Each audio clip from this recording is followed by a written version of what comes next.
morning, Year 4s. This is the baking paper activity. This is when you're going to look at a non-fiction text and find the text features that make it non-fiction.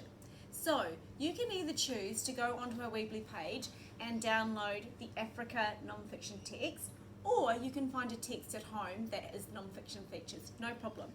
What you will need is some baking paper, you'll need a marker, and maybe some a stapler, but not necessary. So what you do is you get your text and then you take a piece of baking paper and you just overlay it over the top of the baking paper. And what I've found in other years is if you just staple it, makes it a little bit easier so it doesn't move about. But that's not necessary. You can get away without it. Now what you can do is actually still see the text through the baking paper. And what we're going to do today is just identify all the text features that we see here. So first off, I see this big piece of writing here, and I know that that's the title. So what I'm going to do is put a box around it, and I'm just going to write the word title. So now I can see I've got a title. Now here, I see I've got a paragraph, and we've been talking about introductions, and I know that this is my introduction. So I'm going to write down introduction. Now I'm looking here and I see all these other ones in slightly, or in bold writing, but slightly bigger, slightly smaller than the title. And I'm going to go around those because I think that those are my subheadings. And inside I'm going to write subheading. So I've got subheading 1, subheading 2, subheading 3. Now I'm looking here, and what else do I see? Oh, I see I've got a diagram. I've actually got a map. So I'm going to put it around here, and I'm going to say I've got a map. And under here, I found that I've got a key. So I give that a title key.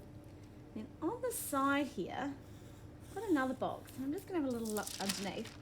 The world's driest place. So this is just an interesting fact. So they've added an interesting fact into my informational text. Then we've got a paragraph that supports our subheading 2. Got another couple of paragraphs here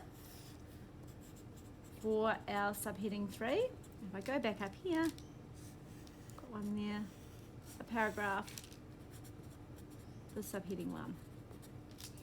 Now we've still got a picture over here. I might need to look underneath. What's that called, Miss Forrester, again? A caption. Caption, thank you. Caption. So we've got our real picture and our caption, and then underneath here, that's what's booked under the paper, Miss Forrester. Oh, another real picture. Great. With another interesting fact. Interesting fact that explains the picture. So we've got a real picture. So every time you have a picture or a diagram in non-fiction text, there is always some information to support it. So interesting fact. And if I have a look there, oh, hold on, we've got a label here. I have, if we have a look here, actually gone around all the different parts of this text and found all the parts that make an interesting fact. I've missed one, Miss Forrester, down the bottom. Oh yeah, good pickup. Another interesting fact. So what we can do is take that off, and look, we've got a really good example of what an informational text can look like. It's got its heading, got its title, introduction, subheadings, paragraphs, can have maps, keys, interesting facts, real photos, lots of different It's all things. there. And the greatest thing as well is that you can display this somewhere as well. We hang it up in the classroom usually. Go So and explain it to mum and dad or whoever's at home that would be interested in finding out about this. But also, this information, we're going to be looking at Africa later on in the term, so hold on to it. We're going to need it for later. perfect. Thanks, you All right. fours.